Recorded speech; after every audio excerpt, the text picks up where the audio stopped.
Have you ever had to say goodbye to someone who made you question your own worth? Someone who smiled while slowly draining the life out of your spirit? You tell yourself it's over, but somehow that they always find a way back, through guilt, through charm, through manipulation, until one day something in you breaks. Not the kind of break that destroys you, but the kind that finally sets you free. Tonight, I want to talk about the final goodbye, the one narcissists can't handle.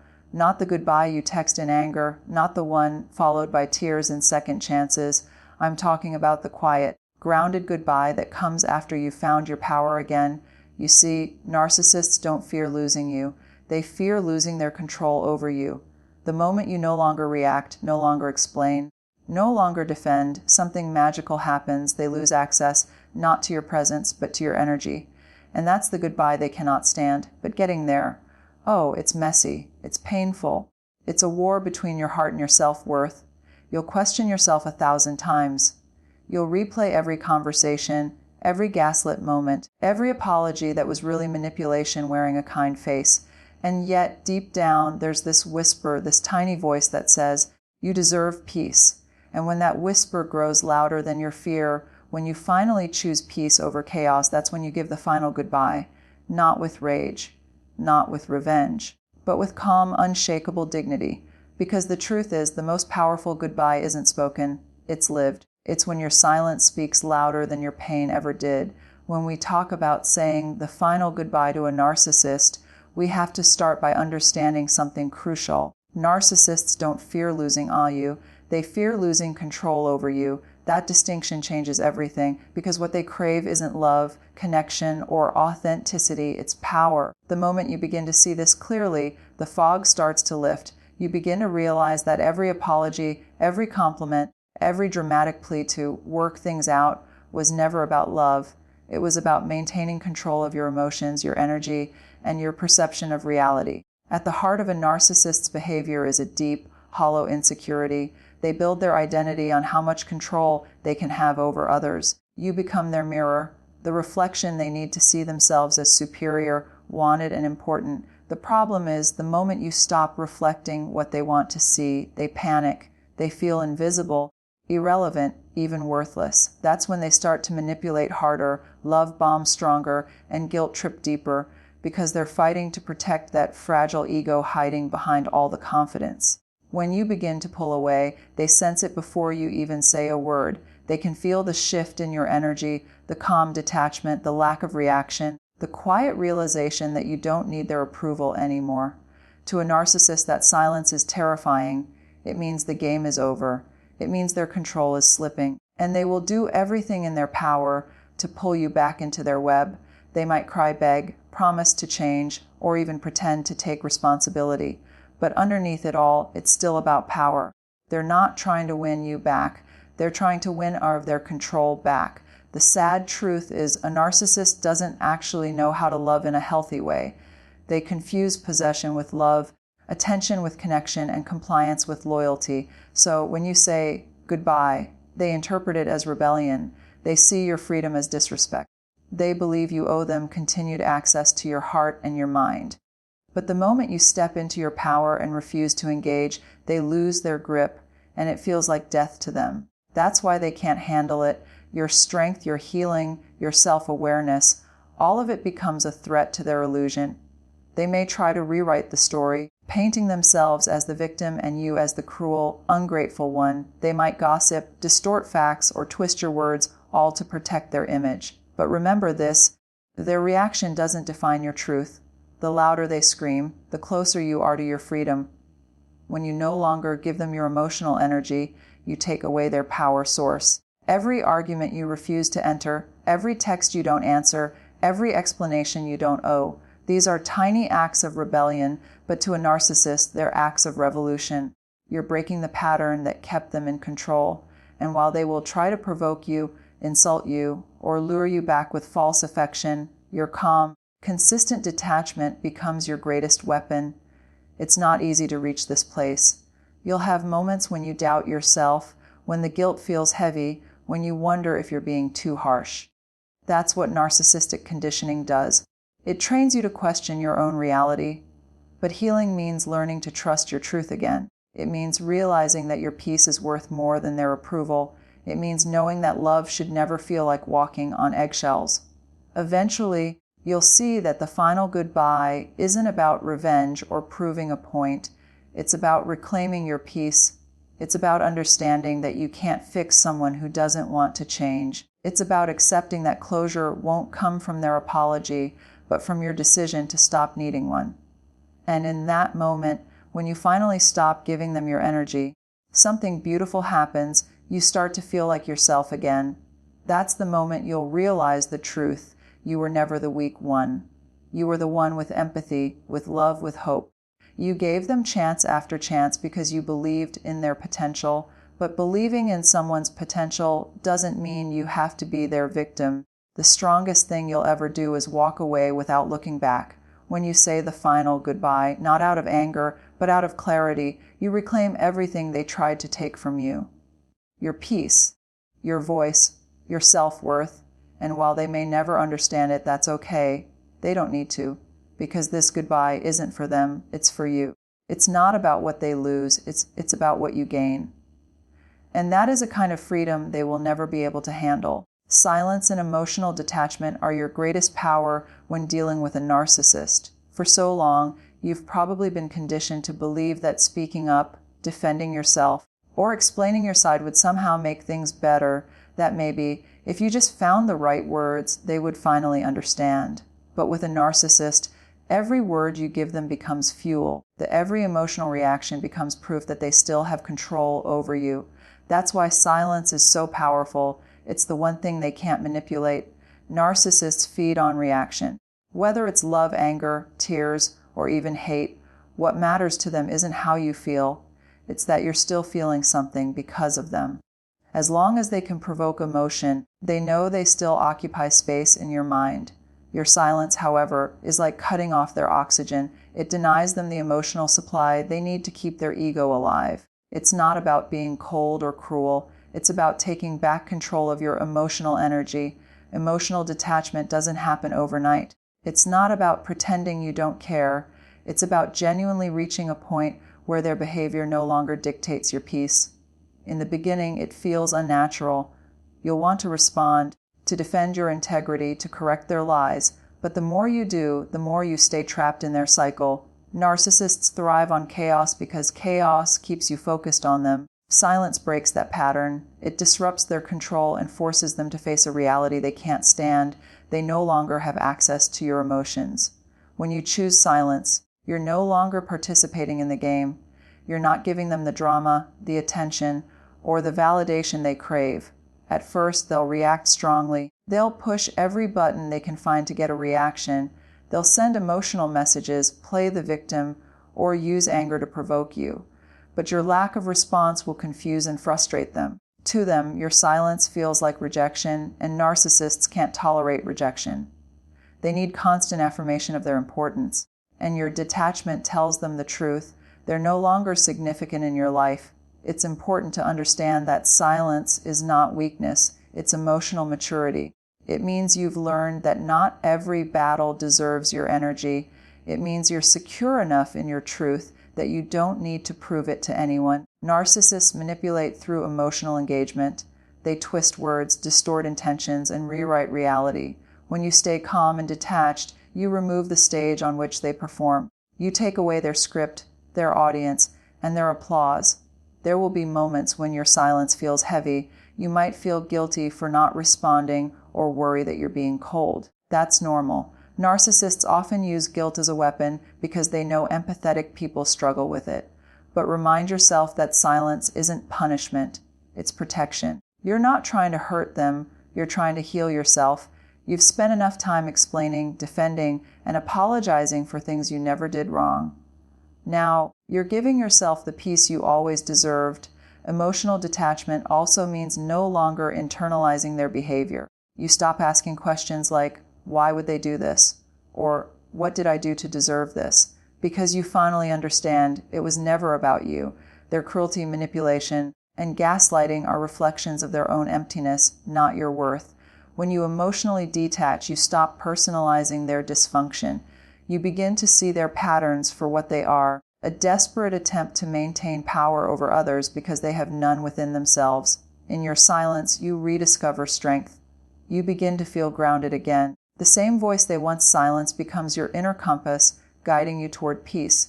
You start to realize that real power doesn't need to prove itself. It simply exists. You no longer need to explain why you walked away, why you stopped responding, or why you refused to engage. The people who understand your silence are the ones who truly see you. The ones who demand explanations were never listening anyway. Eventually, your silence becomes a boundary, one that speaks louder than any words ever could. It says, "You no longer have access to my emotions. You no longer get to define how I feel." That's something a narcissist can't stand, because their greatest fear is irrelevance. They'll search for ways to pull you back through guilt, nostalgia, or manipulation, but your calm detachment becomes their mirror. It reflects back everything they've lost: your attention, your empathy, your presence. There's a kind of peace that comes when you no longer need to respond. It's not the loud, triumphant kind of peace. It's quiet, steady, and deeply freeing. It's the peace that says, "I see you for who you are, and I no longer need to participate in your story." That's when you finally understand the power of silence. It's not about ignoring someone. It's about refusing to give your energy to anything that drains your spirit. In the end, silence and emotional detachment aren't just strategies. They're forms of self-respect. They're how you say to yourself, "My peace matters more than their chaos." And that, more than anything else, is what a narcissist can't handle, because once you find peace within yourself, their control is gone forever. True closure doesn't come from confrontation, and it doesn't come from hearing the words, "I'm sorry." It comes from understanding that the person who hurt you may never give you what you deserve. When you're dealing with a narcissist, waiting for closure is like waiting for a storm to apologize for the rain. It's never going to happen. You could pour out your heart, explain how their actions broke you, and still, they'll twist your pain into a story that makes them the victim. That's because narcissists don't seek truth.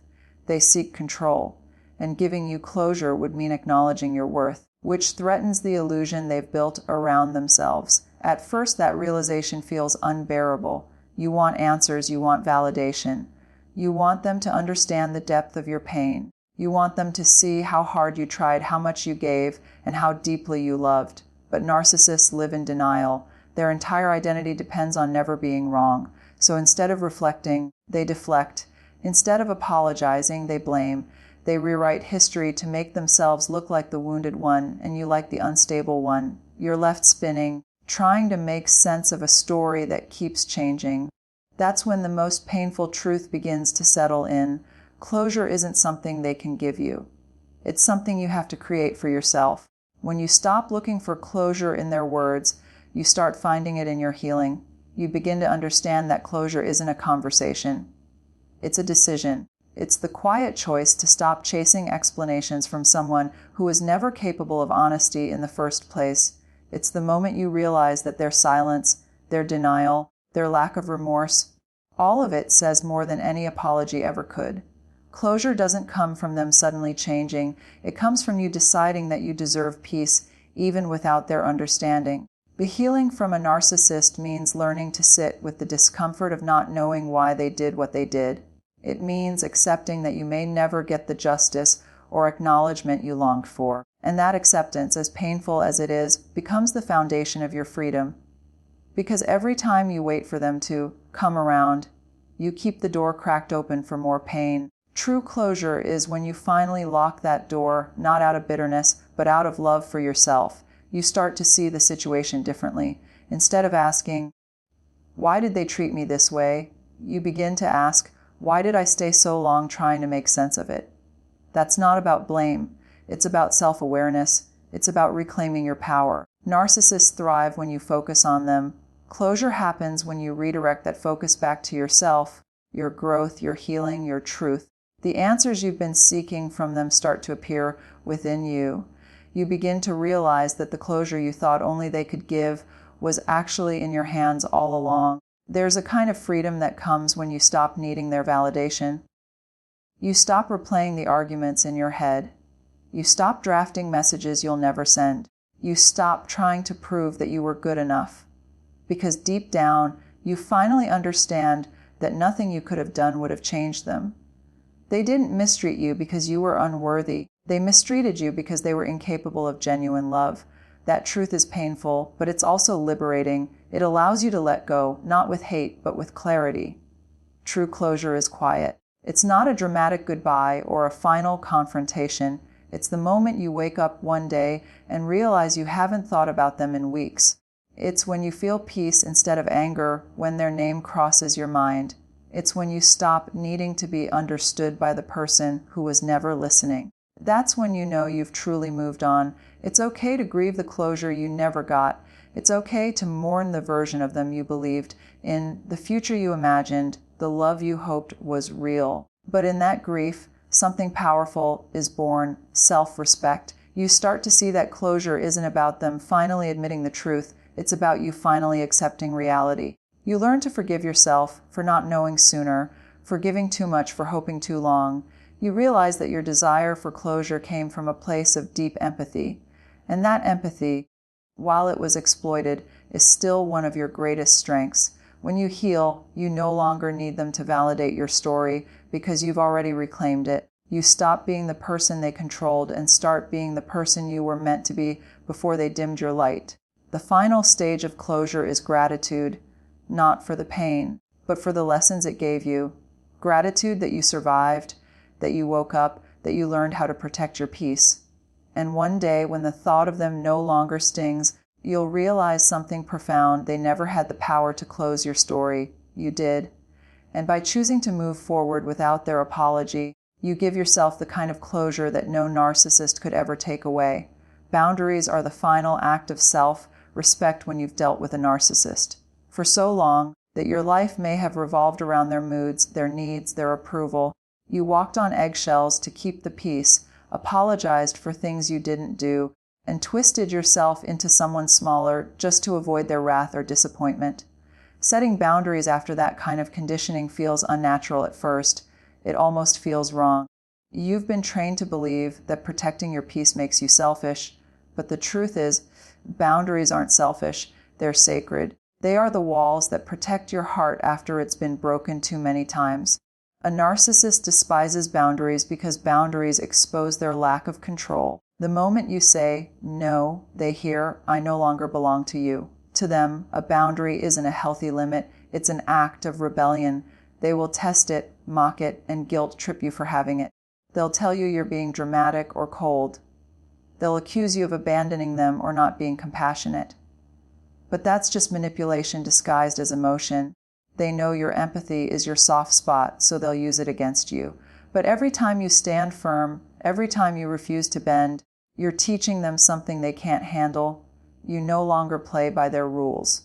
Boundaries are not about controlling others, they're about controlling yourself. You can't make a narcissist treat you with respect, but you can refuse to stay where you're disrespected. You can't make them listen, but you can stop explaining. You can't change how they behave, but you can change how you respond. That's the quiet power of boundaries. They shift the focus from trying to change someone else to protecting your own peace. And that's something a narcissist can't stand, because it means their emotional leverage is gone.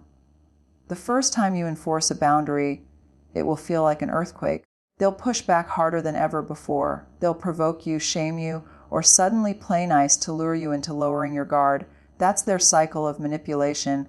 Idealize, devalue, discard, repeat. But once you see it for what it is, you stop reacting. You stop chasing closure, stop explaining yourself, stop engaging in endless arguments. You realize that boundaries are not about punishing them, they're about liberating you. Every no you speak becomes a declaration of self-worth. It's you saying, I deserve to be treated with respect, even if you refuse to give it. It's you choosing your peace over their approval.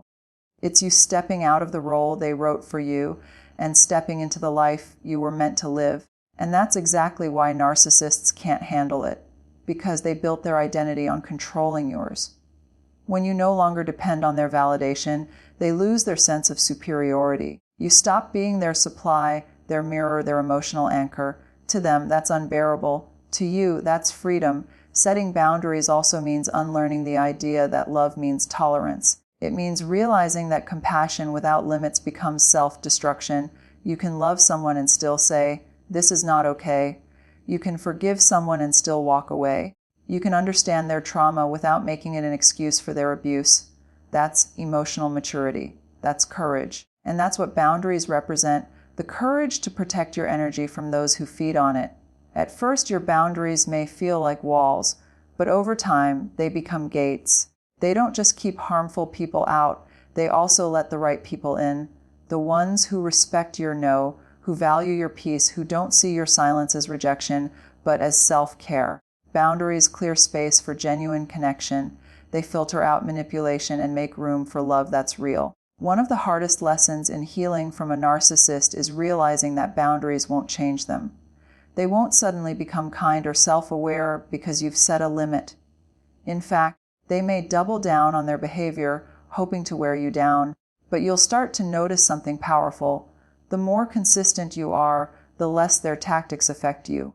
Their chaos no longer pulls you in. Their insults no longer define you. You start responding from clarity instead of fear. That's what self-respect looks like. It's quiet, firm, and unshackable. With every boundary you honor, you rebuild the parts of yourself they try to erase. You start to feel whole again. You remember what peace feels like. You remember that your feelings matter. And as your confidence grows, their power fades. You stop living in reaction to them and start living in alignment with yourself. That shift is what narcissists can't tolerate because it means you've finally chosen yourself. In the end, boundaries are not about keeping others out. They're about keeping yourself safe, grounded, and free. They are the proof that you've learned from the pain without becoming hard. They show that you can still love deeply, but now you love wisely. They are your final act of self-respect. They're your line in the sand, your declaration that your heart, your peace, and your sanity are no longer up for negotiation. And that, more than anything, is the goodbye a narcissist can never handle, because your boundaries remind them of a truth they can't bear. Their control over you is gone forever. The final goodbye isn't something you say, it's something you live. It's not the dramatic exit filled with shouting, accusations, or tears.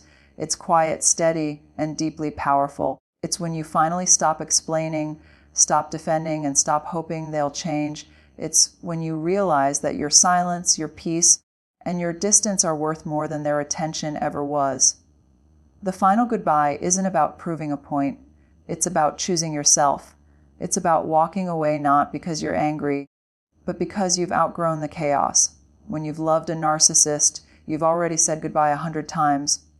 You've ended things after the lies, after the gaslighting, after the broken promises. But each time, they pulled you back in, with charm, with guilt, with the illusion of love. And you returned, not because you were weak, but because you believed in their potential. You believed that the person they pretended to be was real. That's what makes narcissistic relationships so painful. The highs feel intoxicating, and the lows feel unbearable. But the final goodbye comes when the illusion shatters completely, when you finally see that no amount of love can fix someone who refuses to look in the mirror. The final goodbye doesn't come with closure. It comes with acceptance. You stop waiting for the apology that will never come. You stop searching for understanding in someone who lacks empathy. You stop needing to be seen by the person who only ever looked at you as a reflection of themselves. And that's when it hits you. You've been trying to find peace in a place that was never meant to offer it. That realization doesn't come easy. It comes after sleepless nights, after tears, after moments of questioning your worth. But it's also the moment your healing begins. Narcissists can't handle the final goodbye because it's the first time they truly lose control. As long as you were reacting, whether through anger, sadness, or confusion, they still had you. But when you go quiet, when you don't reply, when you no longer seek closure or validation, you take their power away. They can't manipulate silence. They can't twist peace. They can't rewrite a story you've already finished. Your detachment is their downfall because it tells them something they've never been able to face. They don't matter anymore. The beauty of the final goodbye is that it's not about revenge. It's about reclaiming your life. It's about rediscovering who you were before they dimmed your light. It's about learning to enjoy the sound of your own laughter again, the quiet of your own thoughts, the peace of solitude. For the first time in a long time, You stop walking on eggshells. You stop monitoring your words and your tone. You start breathing freely again. That's the true power of letting go. It doesn't just remove them from your life, it brings you back to life. It's normal to grieve the ending, even if it was toxic. You'll grieve the version of them you thought existed, the love you hoped was real, the future you imagined. But grief is not a sign of weakness. It's a sign of healing. It means your heart is making space for something new, something honest. You may have lost them, but what you're gaining is far greater: clarity, strength, and self-respect. The final goodbye teaches you to love yourself the way you once loved them, with loyalty, compassion, and faith. Over time, you'll notice that the memories start to lose their power. The pain dulls. The triggers fade. You'll hear their name and feel nothing but calm. That's how you'll know you've truly moved on. The narcissist, on the other hand, will never find that peace. They'll search for new people to control, new hearts to drain, new stories to rewrite. But deep down, they'll never escape their emptiness.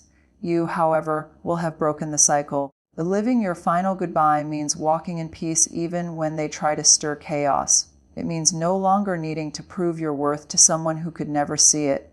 It means choosing silence over argument, peace over pain, dignity over drama. It means forgiving yourself for staying as long as you did and celebrating yourself for finally leaving. You don't need to announce your goodbye. The power is in your absence, in your calm, in your healing. One day, you'll look back and realize the final goodbye wasn't the end of your story. It was the beginning of a new one. One where you are free, grounded, and whole. One where your love is no longer a weapon someone uses against you, but a gift you give to yourself and to those who truly deserve it. That's what makes the final goodbye so powerful. It's not about walking away from them. It's about walking home to yourself. And that's something a narcissist will never be able to handle, because your peace is the one thing they can't destroy, can't control, and can't take back once you've reclaimed it. The final goodbye to a narcissist is not a moment, it's a transformation. It's not about slamming doors or proving them wrong. It's about finally understanding your worth after someone tried to convince you that you had none. Throughout this journey, you learn that narcissists don't fear losing you. They fear losing control. You discover that your silence, your calm, your detachment are not signs of weakness, but signs of wisdom. You realize that closure doesn't come from their apology, but from your decision to stop needing it. And you understand that boundaries aren't punishments. They are acts of self-respect, the declaration that your peace is sacred and non-negotiable. The truth is, narcissists can't handle the final goodbye because it represents everything they cannot be: authentic, self-aware, and emotionally free. They thrive on chaos, but when you choose peace, their power collapses. They crave control, but when you choose silence, they are left powerless. They need attention, but when you no longer react, they fade into irrelevance. The most beautiful part is that you don't even need to hate them to move on. You just need to stop giving them access to your energy. Walking away from a narcissist is not about them losing you. It's about you finding yourself. It's the moment you stop being their reflection and start being your own light again. You begin to live differently. You speak with more clarity, love with more discernment, and trust with more wisdom. You no longer chase validation because you've learned that real love never asks you to shrink. You finally understand that peace isn't something you find in someone else. It's something you build within yourself, piece by piece, after surviving the storm. So, if you are standing at the edge of that final goodbye, know this: you are not weak for leaving. You are not cruel for choosing peace. You are not heartless for going silent. You are courageous for finally saying no more. Because the final goodbye is not just the end of a toxic relationship. It's the beginning of your healing, your freedom, your rebirth. And one day, when your heart is calm, your mind is clear, and your spirit feels light, you'll look back and realize you didn't just survive a narcissist. You rose from the ashes of their control and became someone they can never touch again. That is your power. That is your victory. That is the final goodbye they will never, ever be able to handle.